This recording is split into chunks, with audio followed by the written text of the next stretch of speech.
Hello, good morning students. Today we will study about chapter 1 chemical reactions and equations, and under this chapter we will study the topics. Number 1, chemical change and chemical reactions, and under this topic we will study about the activities to show chemical change or chemical reactions, and second, when we said a chemical reaction or a chemical change has taken place. Second topic is chemical equations. Under this, we will study about the definition of chemical equations, its parts and types. Second, balancing of a chemical equation.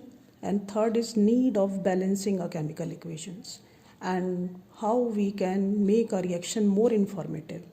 Third topic is types of chemical reactions.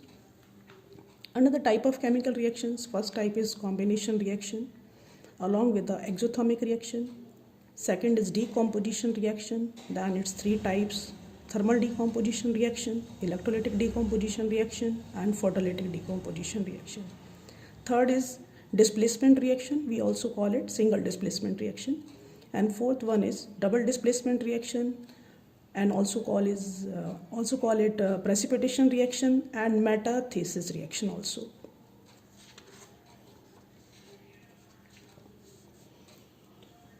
Fifth type is oxidation reduction reaction or the redox reaction. And last topic of this chapter is harmful effects of oxidation reaction, and under this we'll study about in detail corrosion and rancidity.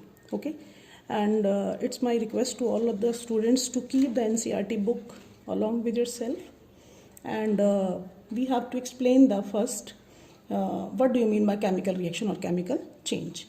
And I want to tell you first that in your 7th class you have studied about the two type of changes. Number one is physical change and second one is chemical change. And on the first page of chapter 1, that is page number 1, so please have a look on page number 1, and on this page some example of chemical changes are given. But first of all we should know that what do you mean by physical change and what do you mean by chemical change. Physical change is that change in which no new substance is formed, but in chemical change new substances form, or we can say that whenever a chemical change takes place, a new substance is formed.